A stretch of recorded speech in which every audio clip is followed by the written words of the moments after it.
History is a mirror, and sometimes when you look into it long enough, it shows you something you were never supposed to see.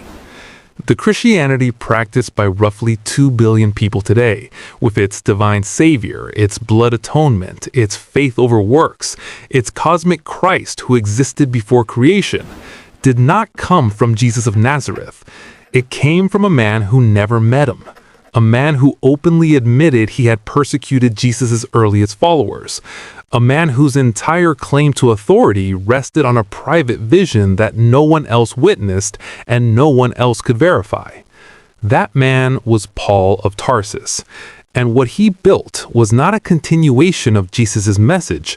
It was a substitution, a theological system so successful, so durable, and so completely dominant that it erased the original movement from history, replacing it with a religion the historical Jesus would almost certainly not have recognized. This is not a fringe argument. It is not anti-Christian conspiracy. It is the conclusion that emerges when you read the actual documents, Paul's letters, the Gospels, the records of the early church, in the order they were written, with honest eyes, and without the inherited assumption that they tell a single coherent story. They don't. They tell two stories, and the earlier one lost. In the years immediately following the crucifixion, roughly 30 to 50 CE, there was no Christianity. There was no church. There were no gospels. There was no doctrine of the Trinity, no theology of substitutionary atonement, no concept of Jesus as the second person of the Godhead, who had existed before creation and taken on human flesh to die for humanity's sins. What existed was a small, fractious Jewish sect operating primarily in and around Jerusalem. Its members were Jews. They read the Torah, they observed the law, they kept the Sabbath, maintained dietary restrictions, and practiced circumcision. They believed their teacher, Jesus of Nazareth, had been the long-awaited Jewish Messiah, the one anointed by God to restore Israel. They expected him to return imminently to establish the kingdom of God on earth. Jesus' own brother James led this community. The historian Eusebius, writing in the 4th century, described James as a man so devout in his Jewish practice that his knees had become calloused like a camel's from constant prayer at the temple. The community James led was not proto-Christian in the Pauline sense. It was Jewish, deeply, uncompromisingly Jewish. These people had known Jesus. They had walked with him, eaten with him, heard him teach.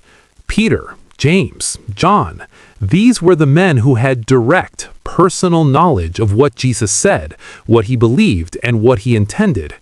Not one of them preached that Jesus was God. Not one of them taught that the Jewish law was now obsolete. Not one of them declared that faith in Jesus' death and resurrection was the sole requirement for salvation, replacing the entire structure of Jewish life and practice. Those ideas came later. They came from Paul.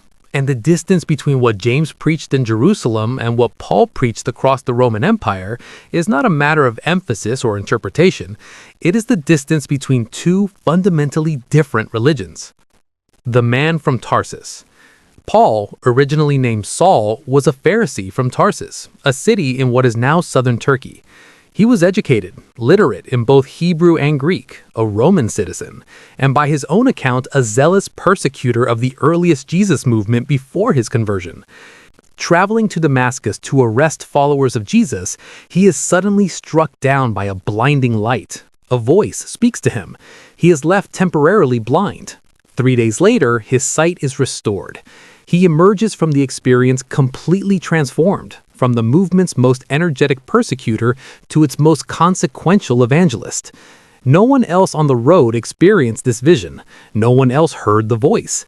The accounts in Acts actually contradict each other on whether Paul's companions heard anything at all. In chapter 9, they hear the sound but see nothing. In chapter 20, Paul says they saw the light but did not hear the voice. These are small details, but they point to a larger problem. This entire claim to divine encounter is, by its nature, unverifiable, and Paul used it to claim authority that superseded everyone else's. In his letter to the Galatians, he is explicit. He did not receive his gospel from any human being. He did not go to Jerusalem to consult with the apostles who had known Jesus personally. His knowledge came directly from Jesus himself, through revelation. He states this not as one perspective among several, but as the definitive account, the one that overrides all others. Then, almost immediately, he demonstrates what this means in practice. He goes to Jerusalem and meets with Peter and James. And within a few years, he is publicly rebuking Peter, the man Jesus allegedly called the rock on which he would build his church, for hypocrisy. He calls him out to his face in front of others for compromising on the question of whether Gentile converts needed to observe Jewish dietary laws. Paul won that argument. And the fact that he won it, that his version of events, his theological framework, his letters form the backbone of the New Testament, tells us something important about how religious history works. It is not always the most accurate account that survives. It is the most persuasive one, the one backed by the most powerful movement, the one that spread fastest and adapted best to its environment. Paul's version spread like fire across the Roman world. James's version collapsed with Jerusalem in 70 CE. What Paul actually changed? The distance between the Jerusalem church and Paul's gospel is not subtle. It is total. Paul eliminated the Jewish law as a requirement for salvation. In his letter to the Galatians, he argues with startling force that anyone who preaches circumcision as necessary for salvation has fallen from grace. The Torah, the first 5 books of the Hebrew Scriptures, was not merely a religious code for first-century Jews. It was the covenant between God and Israel. It was the defining structure of Jewish identity, the foundation of Jewish civilization. Declaring it obsolete was not a refinement of Judaism. It was a rupture with it. The original disciples never taught this. James never taught this. The Jerusalem church required Gentile converts to observe, at minimum, a set of basic Jewish practices. Paul ultimately rejected even that compromise. Paul transformed the nature of Jesus' death. In the earliest strands of the Jesus movement, the crucifixion was a tragedy, a righteous man murdered by an unjust empire. The expected sequel was not a theology of atonement, but a physical return. The Messiah would come back, vindicate the righteous, and establish God's kingdom on earth. That expectation is visible in the earliest layers of the gospel traditions. Paul replaced this entirely. In his theology, most fully articulated in his letter to the Romans, Jesus' death was not a tragedy. It was the plan. It was the cosmic transaction through which God addressed the problem of human sin. Jesus died as a sacrifice, a propitiation, taking on the punishment humanity deserved. Through faith in this event, not through works, not through law observance, not through ethical transformation, a person is justified before God. The idea that a God's death could serve as a substitutionary sacrifice for human sin was not a Jewish concept. The Hebrew sacrificial system was about ritual purification and covenant renewal, not cosmic legal satisfaction. But it was deeply familiar in the Greco-Roman world, where gods died for cosmic purposes, and their deaths were ritualized in mystery cults and public ceremonies. Paul elevated Jesus to divine status. In his early letters, Galatians, 1st and 2nd Thessalonians, and 1st Corinthians, he describes Jesus in terms that go beyond a Jewish Messiah. By the time of his letter to the Philippians, he is describing Jesus as one who existed in the form of God before taking on human flesh. This concept of pre-existence, of a divine being voluntarily descending into humanity, was not the theology of James or Peter or any of the original disciples. It is Pauline, and it became the foundation on which the fully developed doctrine of the Trinity was eventually constructed at Nicaea, 3 centuries later. None of this came from the man who taught in the temple courts, ate with tax collectors, and told his followers to love their enemies. It came from a man in Tarsus who saw a light on a road to Damascus. The letters came first. Here is a fact about the New Testament that most Christians never fully absorb. Paul's letters are the earliest Christian documents we have, not the Gospels. Paul's earliest letters, Galatians, 1st and 2nd Thessalonians, and 1st Corinthians, were written in the late 40s and 50s CE. The Gospel of Mark, the earliest Gospel, was written around 70 CE, roughly 2 decades after Paul's first letters and 40 years after the crucifixion. Matthew and Luke were written in the 80s, John in the 90s. This sequencing matters enormously because it means that by the time anyone wrote down a narrative account of Jesus' life, Paul's theological framework had already been circulating for decades. His ideas about the cosmic Christ, the salvific death, the resurrection as the cornerstone of faith, salvation through belief rather than works, were already shaping how communities understood and interpreted Jesus.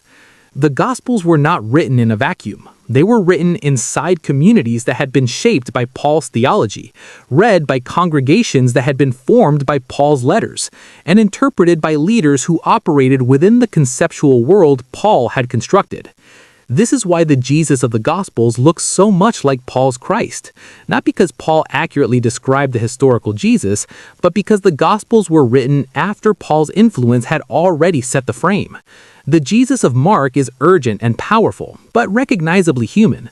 The Jesus of John, written 20 years after Mark, deep into the period of Pauline theological development, delivers long philosophical monologues about his own divine nature that sound nothing like the parables of Mark or Luke.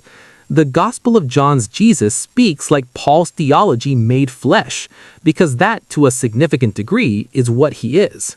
The conflict Paul tried to erase. The letters of Paul contain, buried in their rhetorical architecture, the traces of a conflict that Paul worked very hard to win, and history worked very hard to forget. In Galatians, Paul describes what scholars call the Antioch incident, a direct confrontation with Peter over whether Jewish and Gentile Christians should eat together. Peter had been eating with Gentiles, but withdrew when representatives of James arrived from Jerusalem, apparently fearing criticism from those who insisted on maintaining Jewish practice. Paul attacked him publicly and without mercy. He calls him a hypocrite to his face. This was not a minor pastoral disagreement. This was a clash over the fundamental character of the movement. Was the Jesus movement a renewal of Judaism, operating within Jewish covenantal practice and welcoming Gentiles as guests?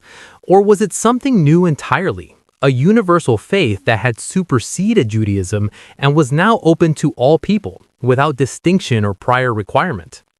James and the Jerusalem church held the first position. Paul held the second, and the letters we have are Paul's letters, written by Paul, preserved by communities Paul founded. We do not have James's letters. We do not have Peter's full perspective, unfiltered by Pauline framing. We have Paul's account of a conflict that Paul won, and Paul's version of the theology that resulted. This is not neutral documentation. The Jerusalem church led by James was eventually destroyed, not by Paul directly, but by the Roman sees of Jerusalem in 70 CE, which scattered the Jewish Christian community and effectively ended the movement that had direct biographical connection to Jesus. The communities that survived, that grew, that spread across the empire were Paul's communities, shaped by Paul's theology, reading Paul's letters. The original movement did not lose because it was wrong. It lost because it lost its city, its temple, and its home base in one catastrophic Roman military campaign. History, as usual, was written by the survivors. The Paul problem in the Gospels. Once you understand the priority of Paul's letters and the nature of the conflict he was engaged in, reading the Gospels becomes a different experience. You begin to see the seams. Matthew, Mark, Luke, and John were written by anonymous authors. This is the consensus of mainstream New Testament scholarship, not a fringe position.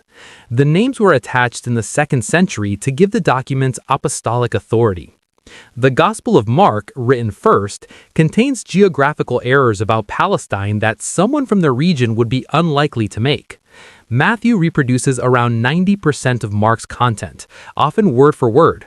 Luke reproduces about 50%. These are not independent witnesses. They are editors reworking a single source. John is so theologically different from the other three that scholars treat it as a separate genre. The Jesus of John delivers long, elaborate speeches about his own divine nature. He uses the phrase, "I am," the divine name from Exodus, repeatedly and deliberately.